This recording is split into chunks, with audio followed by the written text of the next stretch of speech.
Саламатсыздар урматтуу телекөрүүчүлөр, 7 каналдын түз эфиринде актуалдуу көрсөтүүсү, студияда мен Мээрим Ташыбекова. Карантин мезгилинде көптөгөн мекемелер, жарандар коменданттык саатта үйлөрүндө болушту. Ал эми ошол эле учурда элдин тартибин, коопсуздугун камсыз кылган милиция кызматкерлери болду. Азыр бүгүнкү күндө айтылып атат, ошол милиция кызматкерлери өздөрү кошумча акысын алуудан баш тартты деп. Бирок ошол эле мезгилде андай болгон эмес, биз ошол акчаны алышыбыз керек, ошол каражатка биз муктажбыз деген милиция кызматкерлери да чыгып атат. Бүгүнкү көрсөтүүбүздө биз ошол маселенин айланасында сөз кылабыз. Бул үчүн студиябызга мейманга Кыргызстан Коммунисттер партиясынын жетекчиси, Жогорку Кеңештин мурдагы депутаты Исхак Масалиев мырзаны, ошондой эле Ички иштер министрлигинин коомдук кеңешинин төрагасы Ялкын Даутов мырзаны чакырганбыз. Саламатсыздарбы? Студиябызга куш келипсиздер. Мен алгачкы эле суроом, ошо премьер-министр парламенттин жыйынында айтып чыкканда, тартип сакчылары өздөрү ошо кошумча акысын алуудан баш тартты деп. Ошол маалыматка Исхак мырза сиз ишенбейм деп айткансыз парламентте. Кийинчерээк айрым милиция кызматкерлери атын жашырып болсо дагы айтып чыгышты, биз ошол акчаны алганга өзүбүз деле муктажбыз, бизге керек деп. Сиздин оюңузча премьер-министр калпайтыбы? Премьер-министр колунан келбеген ишти аткарам деген сөз берди да.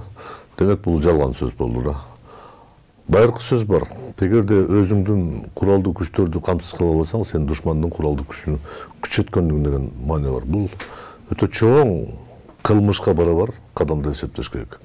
Эгерде ошол Жогорку Кеңештин жыйынында премьер-министр жок, биз төлөбөйбүз деп турса, да бир жөн болот эле да. Бирок биз мыйзамга такталган нормативдик акттар менен такталган нерсени милдетибизди аткарабыз деген сөз болчу да. Тилекке каршы ал ишке ашкан эмес, тескеринче бурмалап өзгөртүп, шартка жараша жана төлөмдөрдүн көлөмүн азайтып, аны да төлөй албай жүрөт да. Бул жалган десек болот, жалган сүйлөгөн. Сиз кандай ойлойсуз? Ошол премьер-министр ошо айлыгын албайм деп өздөрү баш тартты деген сөздү айтты го, ошого ишенсек болобу? Биз ошол өзгөчө кырдаал, өзгөчө абал киргизгенден баштап, биринчи күндөн баштап мониторинг жүргүздүк, постторду кыдырдык, элдер менен жолуктук, ошол жерде турган милиция кызматкерлери болобу, аскер кызматкерлери менен ар бири менен сүйлөшүп чыкканбыз да. Чүй облусунда, Бишкек шаарынын ичинде аларга жардам да көрсөттүк да. Ошолор менен сүйлөшкөндө алар айтты, биз баш тарткан жокпуз, бизге акча каражаттар керек, акча жетиштүү эмес. Анткени ошо бир мисал келтирсек, бир күндө бир жолу обед алып келет экен, ошол обедти жейт, бирок ошол жерде турган кызматкерлер алар деген 14-16 саатта иштеди да. Күнү түнү суукка карабай, ысыкка карабай ошол жерде иштеди да. Анан менин оюм боюнча бул жерде башчылар эле баш тартты деп ойлойм. Анткени эми алар түшүнүктүү. Бирок мындай постто турган, фильтрационный постто турган, жөө посттордо жумуш аткарган кызматкерлер алар баш тарткан эмес. Аларга акча керек. Аябай эң негизги маселе ошол да. Премьер-министр мисалы ошентип баш тартты деп айтып аткан учурда эле Кашкар Жунушалиев өзү биз ошолордун акысын 3 эсе төлөп беребиз деп айтты да. Ошондо кимисине ишенсек болот? Кашкар Жунушалиев туура сүйлөдүбү же премьер-министрби? Кашкар Жунушалиев нормативдик актка таянып туруп, өкмөт кабыл алган токтомдун негизинде айтты. Ошол жерде мындай жазылганда 3 айлыкты жана наамды кезексиз бергенге мүмкүнчүлүк деген 2 талап бар да. Ошого таянып министр, ички иштер министри ушинтип айткан. Ал эми премьер-министр компанияны карап туруп, акчабыз жетишпейт деп туруп кыркып таштаган да. Айырмасы ушул эле. Сиз да ошондой эле көз караштасыз, э? Ооба.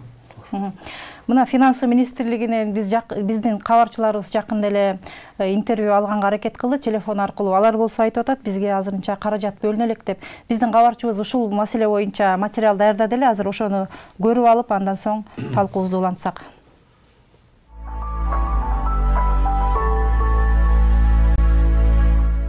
Өзгөчө абал учурунда эмгектенген милиция кызматкерлери менен аскер кызматкерлери өкмөт убадалаган кошумча маянасын ала албай келишет. Өкмөт оор кырдаалда укук коргоо кызматкерлерин тикеси менен тик тургузуп иштетип, кошумча акысын бербей койгонуна көпчүлүк кызматкерлер нааразычылыгын билдиришүүдө. Кошумча акы боюнча төлөнүш керек.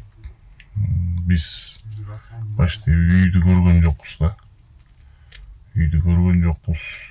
2,5 ай болду ушу коронавирус башталганда. Ошо башталгандан бери ошо биздин аскер бөлүктүн машина бөлүп берип, башында жеткизип атышкан да. Башында жеткизип атышты, бир 10 чакты күндөй жеткизип атышты. Андан кийин уже 10 чакты күндөн кийин өзүңөр чечип алгыла деп жеткизип койду да. Өкмөт башчы Мухаммедкалый Абылгазиев өз чөнтөгүнөн акча берип жаткансып, милиция кызматкерлери кошумча акчадан баш тартып жатат деп көпчүлүк кызматкерлердин шаабайын суутуп койгон жайы бар. Мына укук коргоо органдары азыркыдай учурда 3 эсе айлыгын көп алыш керек экен. Ошол айлыктан биз ушундай мамлекетке оорчулук болуп атса, бюджетибизге оорчулук болуп атса, ошону биз албай эле коелу деген өзлөрүнүн демилгеси менен келип атышат. Бул да жакшы нерсе да. Млачный составдын айлыгы 8.000ден 12.000ге чейин. 8.000 деп атасыз. Алган акчасы жетиштүү болобу бир айга? Кандай болот? Жетеби ошол 8.000 сом бир милиция кызматкерине, үй бүлөсүнө. Жеткенден жашап атабыз. Жогорку кеңеште Исхак Масалиев милиция кызматкерлеринин акчасын бергиле деп өкмөт башчыны такалаган. Абылгазиев өзгөчө абалда кызмат кылгандарга кошумча акча төлөнөт деп убада берген болчу. Милиция тармактарга, көчөдө тургандарга бир тыйын төлөнө элек. Эмне деп атасыңар? Каяка иштеп атасыңар? Биз азыр жана айлык маяналар төлөө боюнча акча бар, бардыгы бар. Счеттордо да бар. Убагы келгенде төлөп беребиз, ал жерде. Жок, мага план кереги жок. Бир айдан ашык милициялар көчөдө күнү-түнү турушат. Аскерлер көчөдө күнү-түнү турушат. Алардын акчасын сиз бекер айттыңыз. Алар баш тартып атат. Баш тартпаш керек. Бала чакасы бар, багыш керек аларды. Бучу. Милиция кызматкерлерине жана аскер кызматкерлерине азырынча кошумча акы төлөнбөйт шекилдүү. Себеби кошумча акча төлөнсүн деген токтом чыга элек дейт тийиштүү тараптар. Милицияларга төлөнөбүт. Медиктер ошо Минздрав, саламаттык сактоо кызматы, министрлиги өзүнүн кызматкерлерин ошол ишке тартылган кызматкерлер боюнча далилдүү маалыматтарды берип, анан ошонун негизинде компенсация төлөнөт да. Тигилерки боюнча маселе ошо өкмөттүн деңгээлинде чечилиш керек экен. Чечим чыгып, анан төлөнүп баштайт экен да. Укук коргоо кызматкерлерин оор күндө иштетип туруп, өкмөттүн талаага тыштап койгон жоругу акылга сыйбайт. Мындай оор учурларда кайра эле ошол укук коргоо органдары ишке тартылат дейт серепчилер. Коопсуздук кеңешинде да, республикалык штабта да өкмөттүн жетекчилери дагы, дарыгерлерге дагы, күч органдарынын кызматкерлеринин баардыгына кошумча акы төлөнөт. Болгон жана керек болгон расходтордун баардыгы ордуна жабылат деп бир топ жолу айтылып тиешелүү чечимдер чыкпадыбы. Ошондуктан бүгүнкү күндө эгерде ошо айлык маяналарда кошумча төлөмдөр да төлөнбөй атса, бул албетте абдан чоң кемчилдик. Ички иштер министрлиги, башкы штаб, финансы министрлиги азыркыга чейин кызматкерлердин кошумча акысынын айлыгы боюнча кам көрө элек өңдүү. Бир дагы тиешелүү орган тыңгылыктуу жооп бере алган жок. Сапар Акунбеков, Улан Нурманбетов, 7 канал, Бишкек.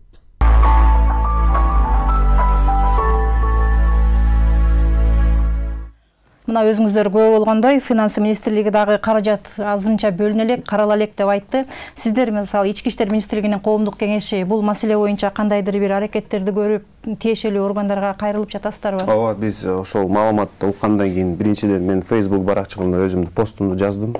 Пост жазып эле бул мындай кайрылуу, өкмөт кайрылуу пост деп эсептесек болот. Анан кийин анан тышкары биз коомдук кеңештин онлайн режимде жыйын өткөрүп, өзүбүздүн сунуштарды министрдин атынан жазганбыз 6 майда.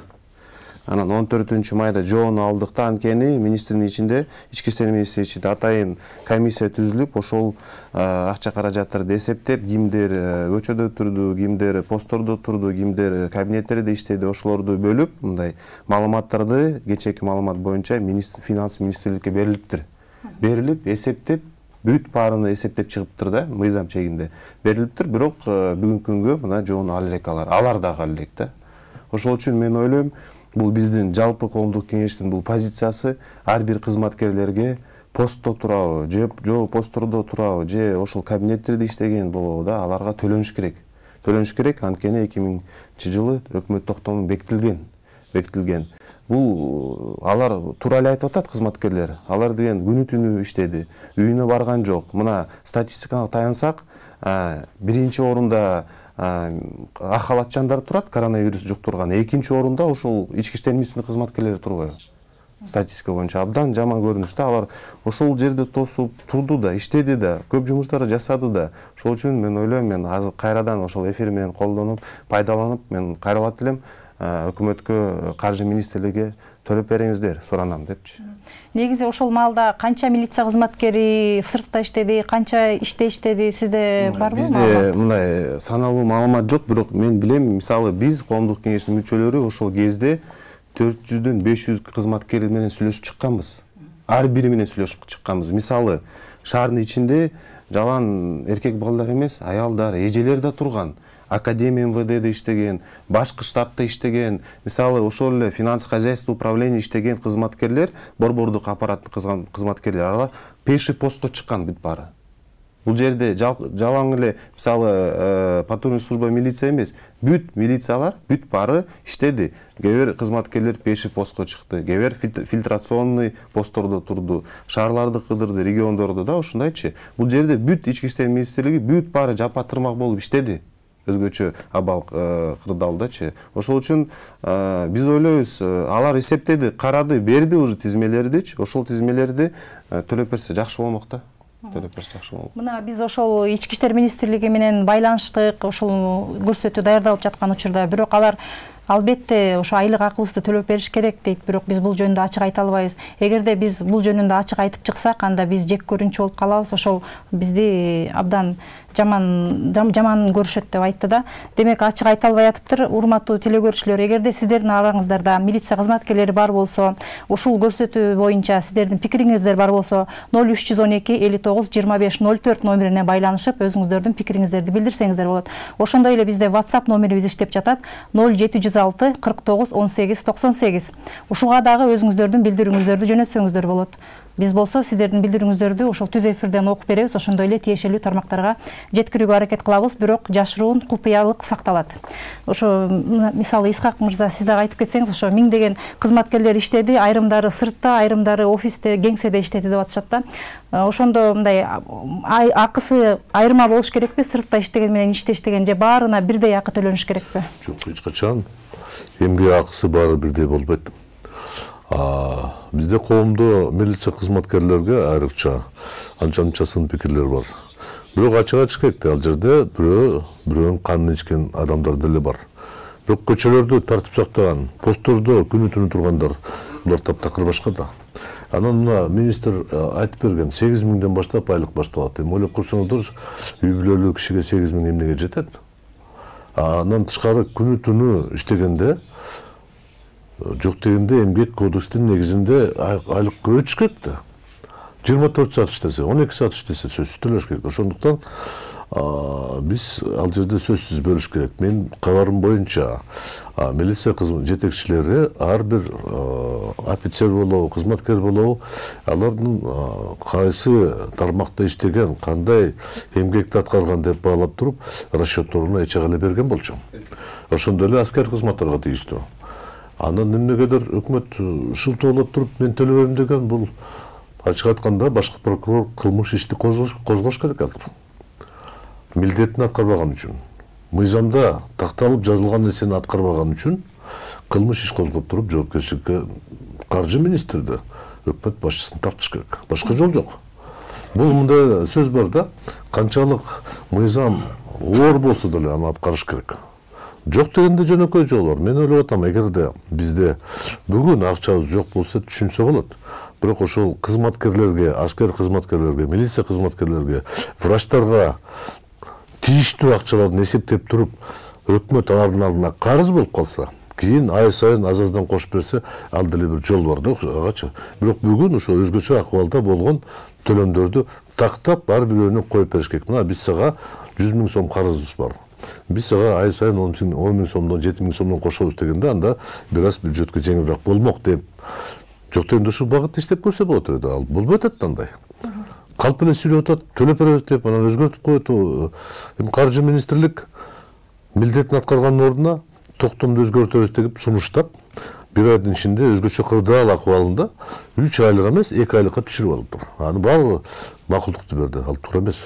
Биз бир жагынан айтып атабыз, биздин резервибиз бар, 2 миллиард доллардан ашык деп.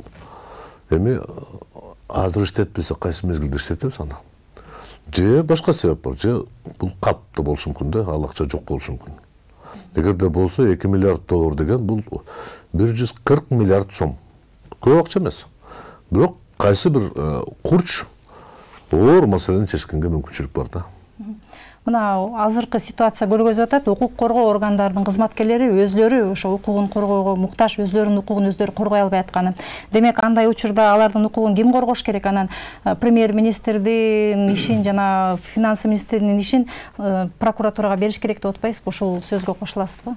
Мен оюм боюнча ошол жерде мына Исхак Абсаматович айткандай, биз урматтуу депутаттар абдан Наталья Владимировна көп депутаттар ошол маселени көтөргөн, комитеттен караган, анан сессиядан караганда бул биринчиден мына биз көрүп атабыз, депутаттардын арасынан да колдоо болуп атат да. Биз да коомдук кеңештин тарабынан өзүбүздүн колдоону көрсөтүп эле келатабыз бүгүнкү күнгө чейин. Мына каттар жазып, интернет баракчаларда өзүбүздүн ой пикирибизди жазып чыгып атабыз да. Кашкар Астаканович сүйлөгөндө ал күзүндө болчу, күзүндө ошол 8.000 сом айлык акылар бар болчу чынын айткандачы. Бирок 3 февралдан баштап, 2020 жылдан баштап жаңы мыйзам кабыл алынды.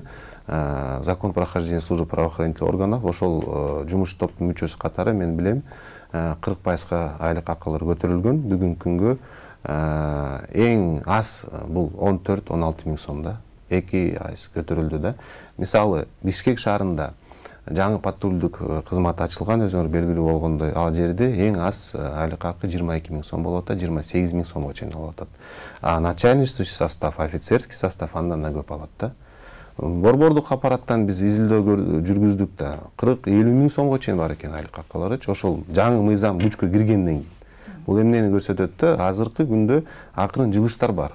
Ошондой эле, бирок мына төлөмдөр төлөнүш керек. Дагы бир жолу айтып коюшубуз керек. Анткени бир ай, Исхак Абсаматович айткандай, бир ай булар турду да күнү түнү. Үй бүлөлөрү менен жолуккан жок да.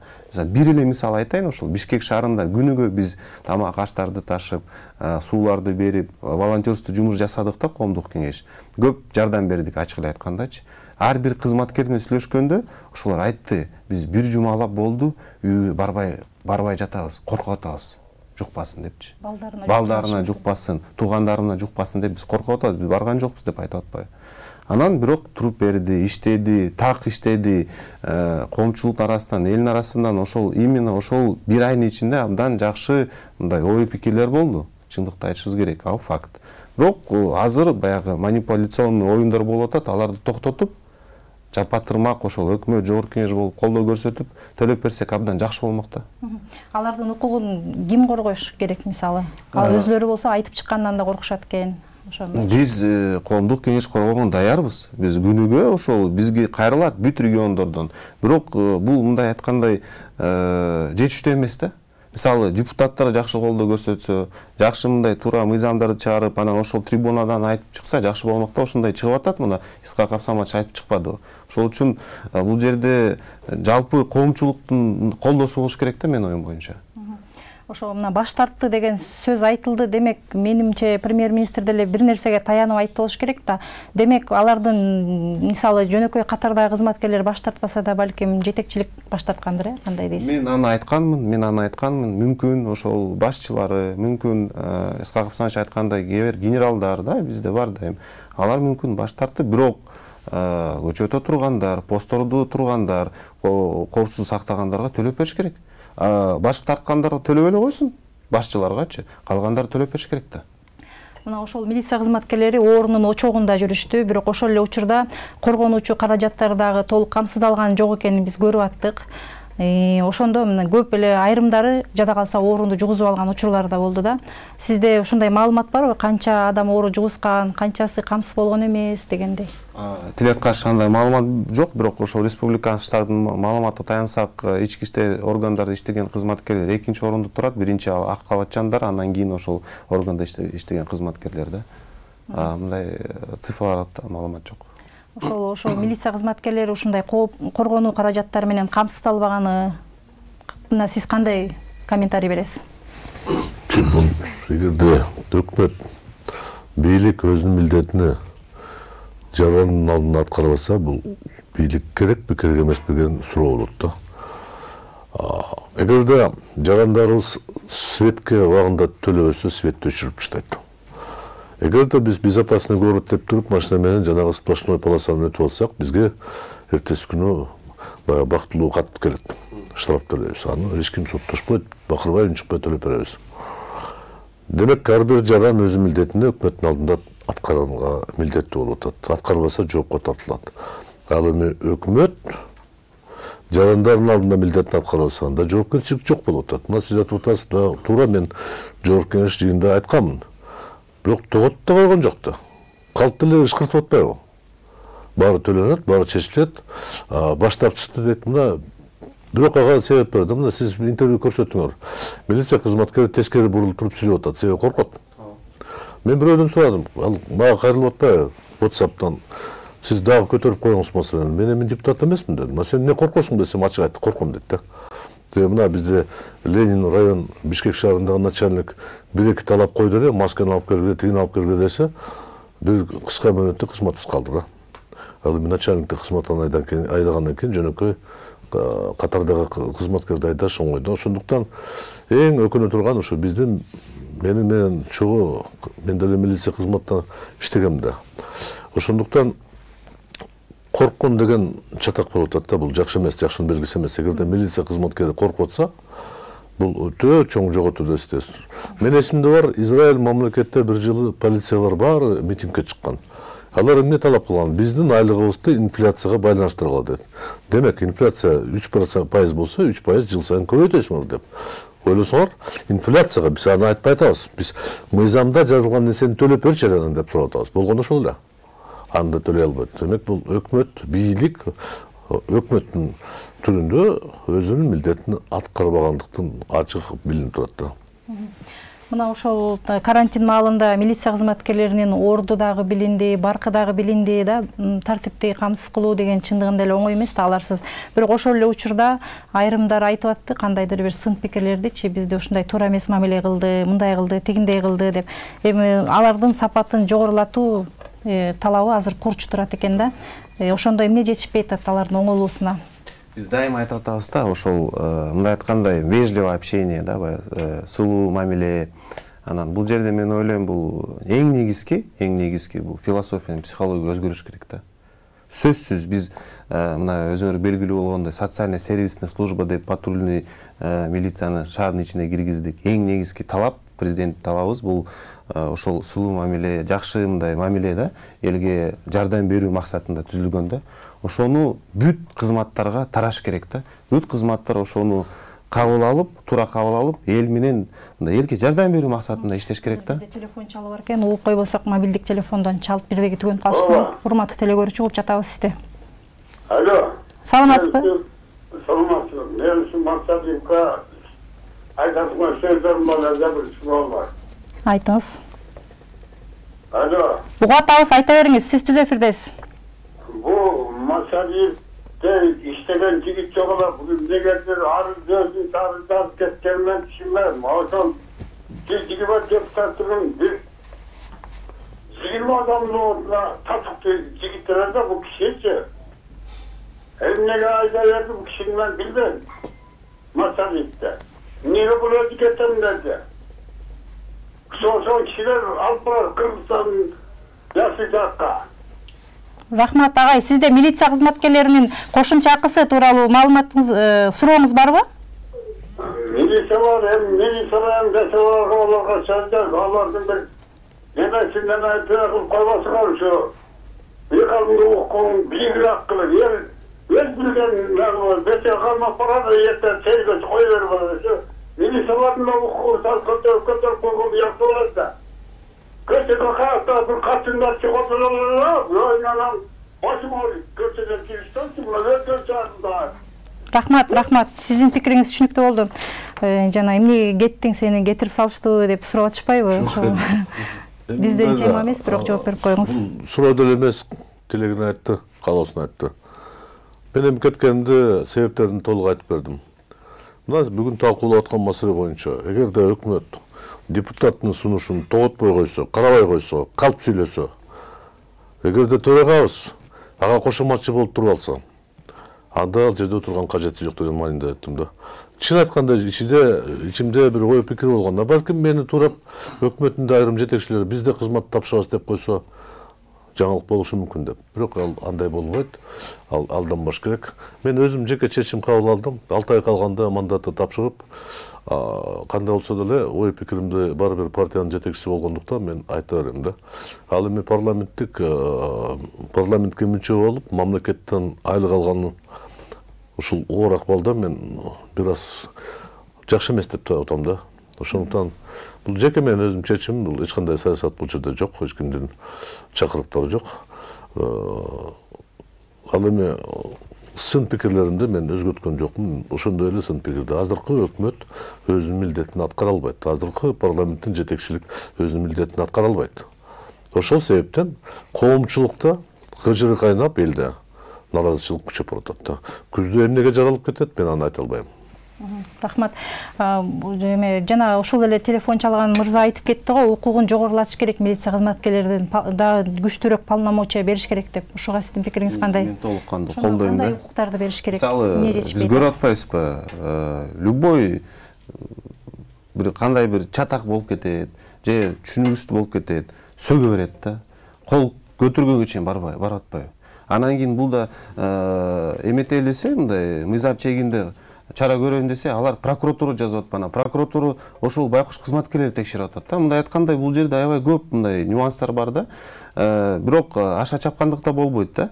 Эң негизги мен ойлойм, при исполнении болсо, мисалы сөктү катуу мыйзамда жооп бериш керек да. Болбойт да, эми ал деген өзүнүн жумушту аткарып атат.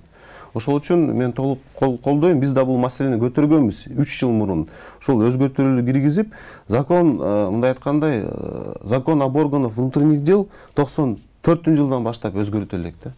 Канча жыл болду? Ошолорду жаңы мыйзам чыгарыш керек да. Жаңы мыйзам бүт бар. Азыркы кырдаал башкача болуп атат. Азыркы элибиздин да ой пикири да башка да. Ошого тууралап жаңы мыйзам чыгыш керек да, мен оюм боюнча. Азыр бизде дагы телефон чалып бар экен. Урматтуу телекөрүүчү, сиз түз эфирде угуп жатабыз. Алло, саламатсыздарбы? Саламатчылык. Мен бул жолдошум милиция кызматкеринде иштейт. Айтайын дегеним бул эмеде карантин убагында өзгөчө кырдаал убагында иштешпедиби? Иштегенде деген бардын биринчи эң башында антисептик, маска эмелерин да беришкен жок. Не то что азыркы акчасы эмес.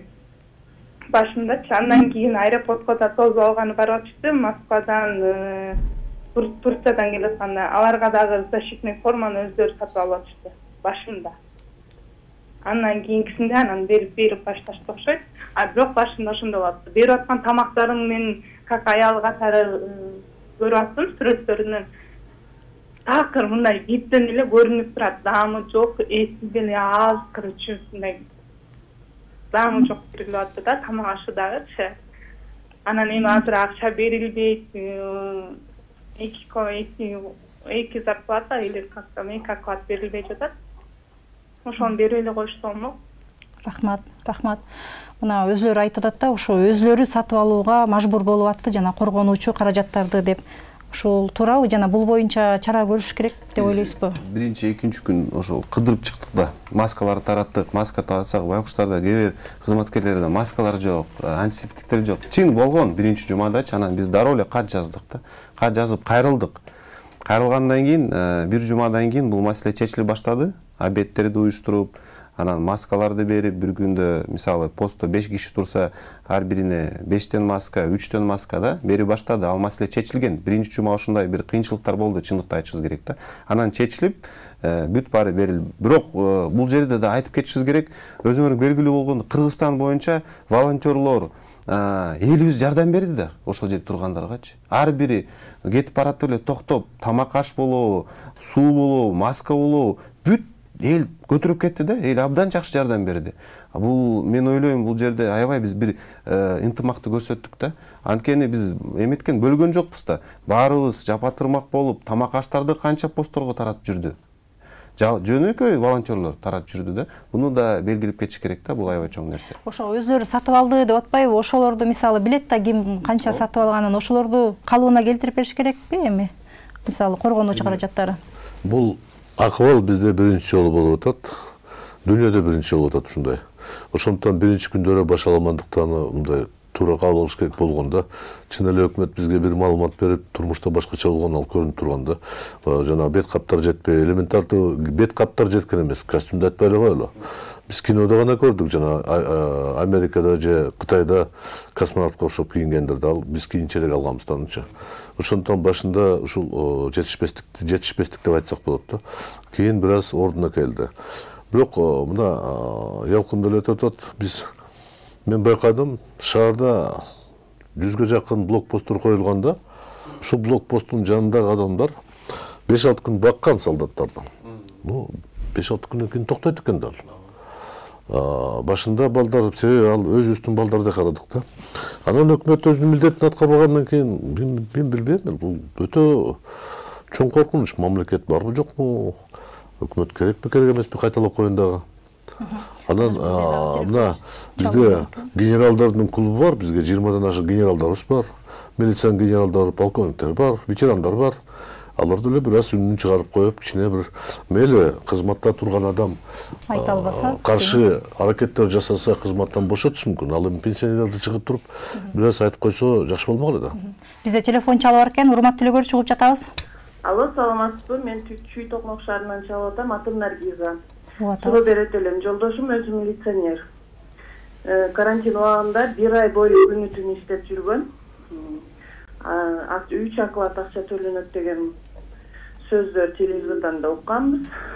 Азыр отпускада 3 оклад төлөнөт деген жок. Азыр отпускага 1 эле күн кошулат деген суроо менен ошол суроо бүттү да. Суроо берет элем.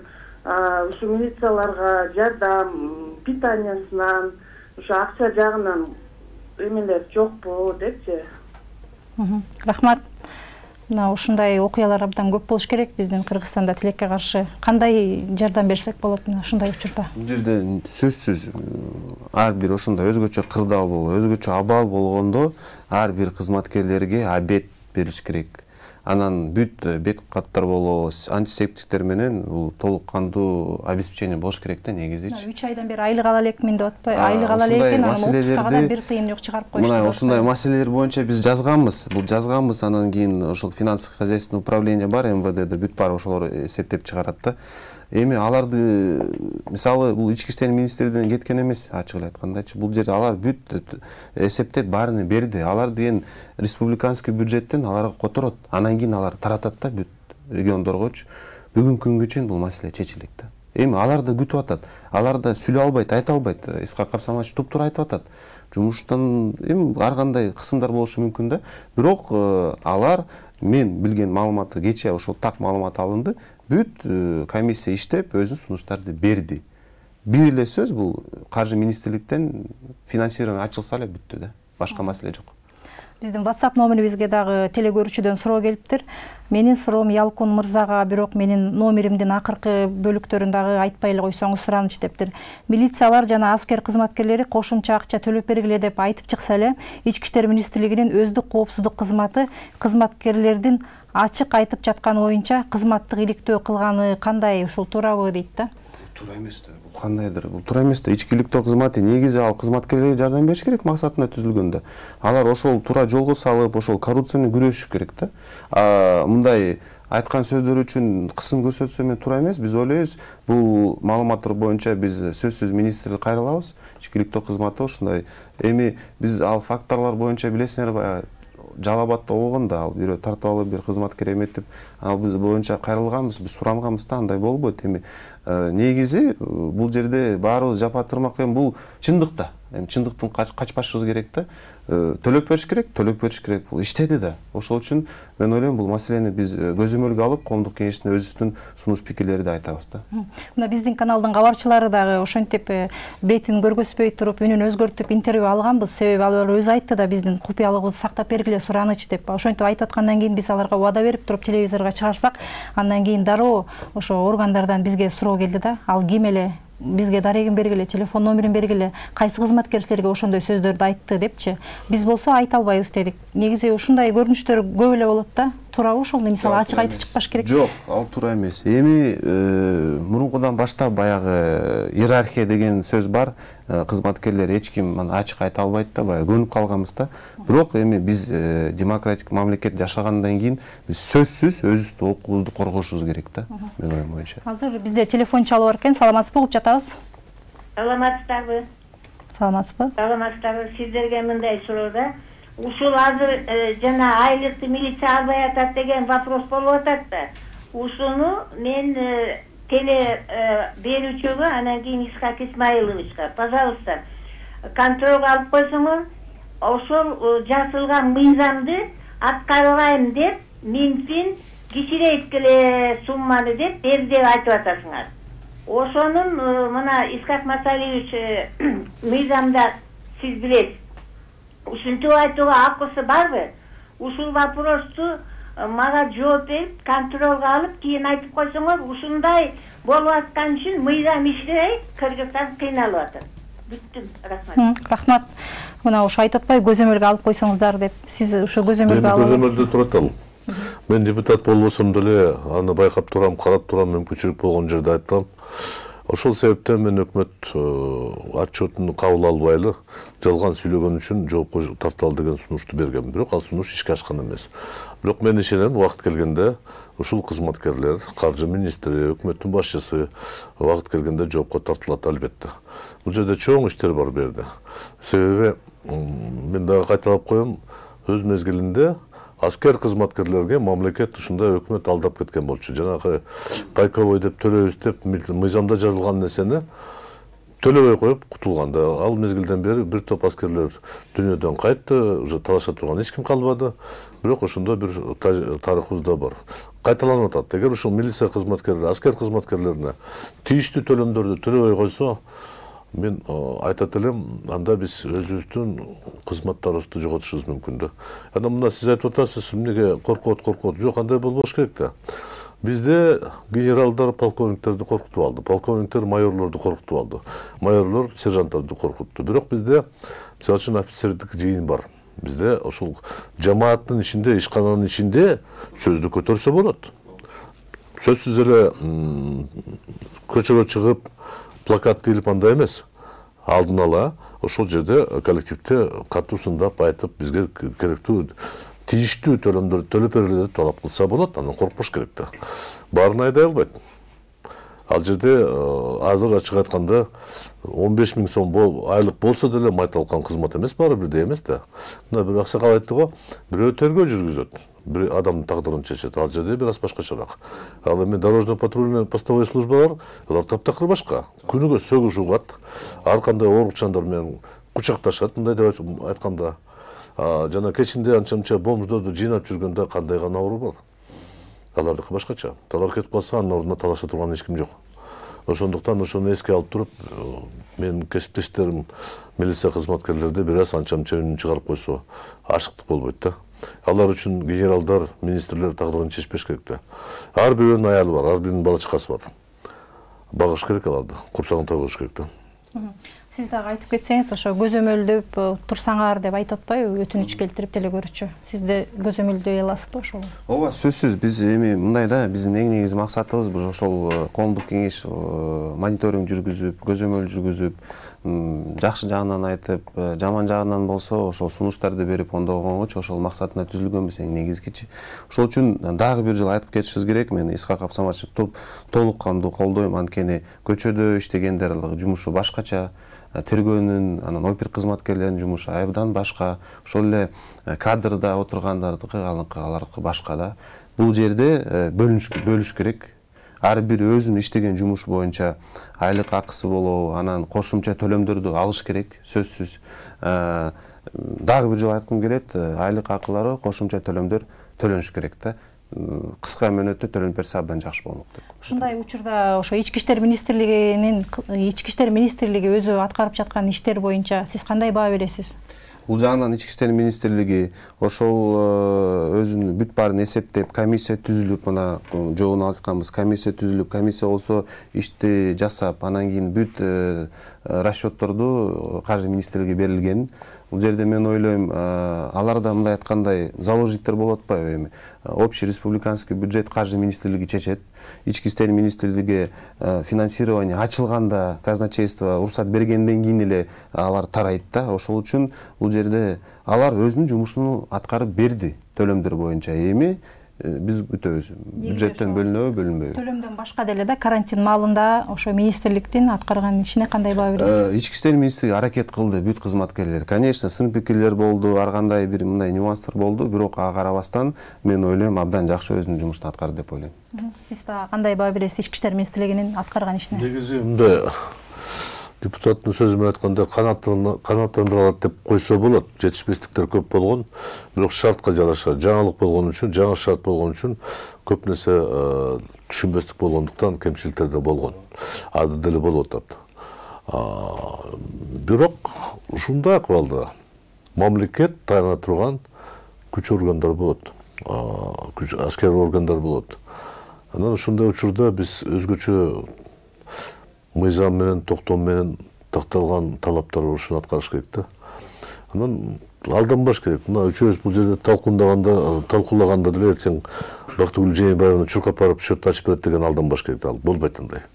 Бирок мен айтат элем, ошондой болсо да жанагы эсептеп берген акчаны тийиштүү же которуп бериш керек, же өкмөт ушул кишилердин алдында карызыбыз бар деп мойнуна алыш керек да. Себеби эгер андай болбосо, бир айдан кийин дагы өкмөт токтомду өзгөртө коет. Негизги принцип токтом акыбал киргенден баштап өзгөрүлүшү мүмкүн эмес. Бул 2000 жылдын баштары ушундай кабыл алынган болчу, 3 оклад берилсин, анан наамды кезексиз берилсин деген талап болгон. Анда кабыл алган кишилер ойлогондо, эч качан мындай болбойт депчи. Турмуштар кандай болот экен? Ошондуктан биз негизи милиция кызматкерлери, аскер кызматкерлер ушул сырткы жанагы посттордо тургандар, мен ойлотам, ишине керектүү деңгээлде эле аткарган да. Алтын медаль, орден бергиле деп айткан жерим жок, бирок өзүнүн милдетине аткарганга аракет жакшы болду. Азыр учурда бизди ушу тапта Facebook баракчабызда да, YouTube каналыбызда дагы көрүп жатышат. Ал жакта да комментарийлер бар экен. Ошондон бир комментарий окуп берейин. Тайыр Ташматов аттуу интернет колдонуучу жазыптыр сизге экен. Ялкун Давутов сага конкреттүү суроо берди. А эмнеге жоопту айландырып жакындабай качып жатасың? Суроо премьер-министр менен Минфин жоопко тартылсын дегенге кошуласыңбы? Деген суроого тайсалдабай так жооп берсеңиз деп жазыптыр да. Тайсалдаган жокмун. Мыйзам чегинде төлөмдөр төлөнүш керек. Акча, мисалы бюджетте жок болсо, ошол акчаларды Исхак Абсаматович айткандай, 1-2 айдын ичинде төлөп беребиз, же жыл бүткөндө төлөп беребиз деп убада берип, же болсо атайын бир токтом чыгарып койсо, сонун болмок да. Бул жерде мен ойлойм, кырдаалга байланыштуу, ошол үчүн булар эметип атат да. Бирок сөзсүз төлөнүш керек. Мыйзам чегинде бүт баары жоопко тартылыш керек. Бул менин оюмда. Рахмат. Ошол эле интернет тармактарында бир суроо келиптир. Айгүл Алымбекова аттуу айымдан туура күнү-түнү иштеген милиция менен врачтарга төлөнүш керек компенсация. Премьер-министр уялбай калп айтты, отказ кылды деп. Бул информация Жунушалиевден чыкканы анык. Жунушалиев менен Абылгазиевдин капчыгына кирип кеттиби акчалар деген суроо экен да. Кандай жооп бересиздер? Эми жок акча кирбейт эч каяка. Бюджетте каржы министри акчам жок деп ошого токтомду өзгөртүп атпайбы? Бирок бизге отчет бергенде биз 2019 жылды мыкты бүттүк деп отчет берген. Биз жакшынакай бүттүк. Бизде резервибиз бар. Бизде 2 миллиард 300 миллион доллар мамлекеттик резерв бар деп айтканда. Ал эми турмушта бир аз башкача болуп атат. Эмнеге мен билбейм. Бул жерде айтып атам го, кайталап коеюн. Башкы прокуратура изилдесе, бюджет боюнча көптөгөн бир кыйшыктар чыга баштайт. Демек, божомолдорду жазган, калптар жазган чыгат, сөзсүз чыгат. Дагы калыстык менен аудит кылса, мен ойлотом каржы министрге көптөгөн суроолор пайда болот да. Бизде дагы телефон чалып бар экен. Саламатсызбы, угуп жатабыз? Алло, саламатсыздар. Саламатсызбы?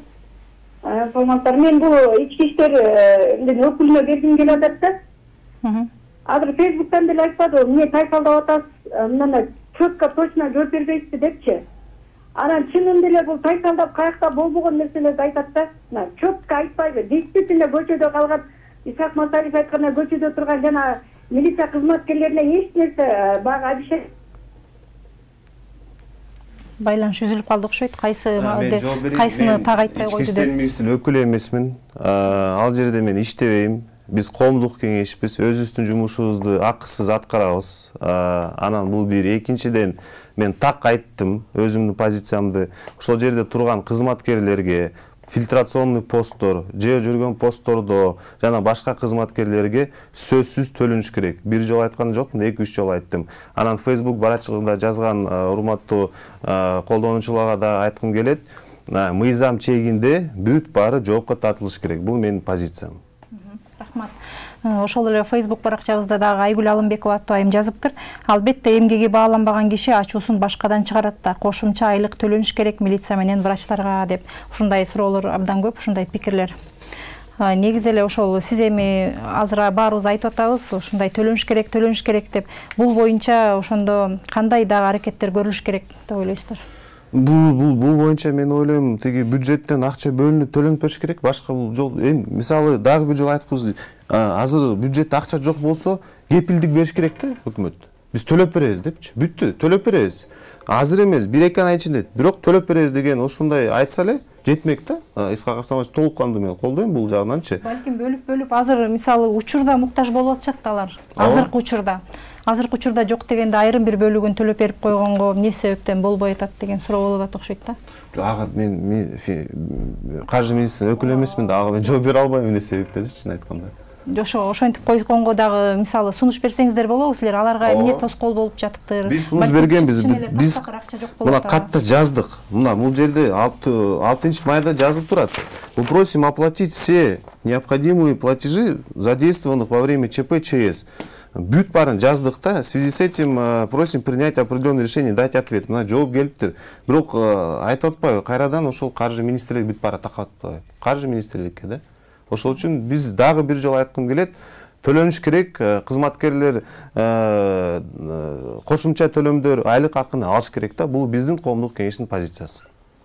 Сиз да айтып койсоңуз, ушул боюнча финансовый министрлигине эмне тоскоол болуп жатат жана милиция кызматкерлери эми айлыгын алыш үчүн кандай аракеттерди кылыш керек деп ойлойсуздар? Биринчиден, каржы министрликтин ушул маселеден чечкенге аалы жетпей атат, көрүнүп турат да.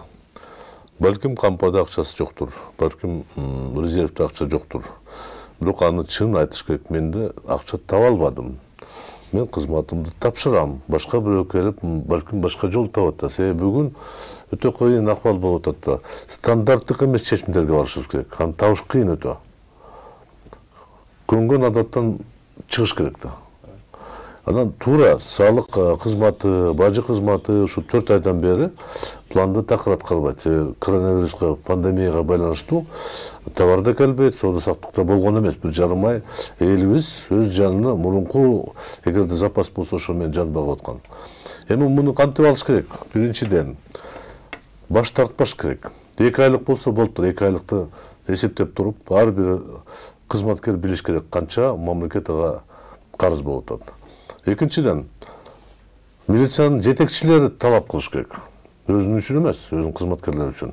Эгерде УВДнын райондук, областтык башкармалыгынын жетекчилери ички иштер министрлиги четке турса, анда аброй жерге түшүп кетет. Биринчи кезекте генерал солдатты ойлош керек. Эгерде ошондой болсо, анда биримдик болот да. Эгер андай болбосо, эртең милиция кызматкер өзгөчө акыбалда бар кызмат кыл десе ойлонот да, кереги барбы жокпу. Мына байкадыңарбы, жалаң аялдары чалып атат. Өздөрү чала албайт. Ошол эле аялдар айтат, бала күйөө барбай эле койчу жака. Көчөдө каласың депчи. Ошого жеткириш керек. Анын үчүн өкмөттүн жол жобосун издеп чыгыш керек. Тайсалдап бекинбей, балким бирөөнүн ипотекалык кредит бардыр, башка карызы бардыр. Ошол жолдорду жапканга өкмөт бир аздан болсо да төлөп турса болот эле. Бирок өзгөчө акыбал токтой элек. Күздө кандай болот? Ошондо ойлошубуз керек да.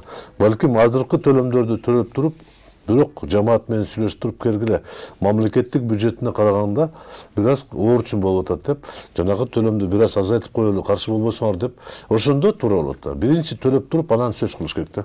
Анан генералдар отуруп алып, премьер отуруп алып, мына жакшы баш тартып атат деп. Бул эми баш тартса, премьер-министр өзү баш тарта берсин, айлыгын бере берсин. Министр өзү тапшырды, баш тарта берсин айлыгынан. Бирок эмнегедир мен аны байкаган жокмун, бирөөдө баштаткан жок. Рахмат, урматтуу телекөрүүчүлөр. Сиздер актуалдуу көрсөтүүсүнө көп болдуңуздар. Анда биз эмгеге акталбай жаткан милиция кызматкерлеринин айланасындагы талкуу уюштурдук. Бул үчүн студиябызга мейманга Кыргызстан Коммунисттер партиясынын жетекчиси Исхак Масалиевди жана ошондой эле Ички иштер министрлигинин коомдук кеңешинин төрагасы Ялкун Даутов мырзаны чакырганбыз. Сиздерге абдан маанилүү жана кызыктуу маек куруп бергениңиздерге терең ыраазычылык билдиребиз. Ал эми мен сиздер менен коштошом. Урматтуу телекөрүүчүлөр, кайрадан эфир аркылуу жолугушканча саламатта калыңыздар.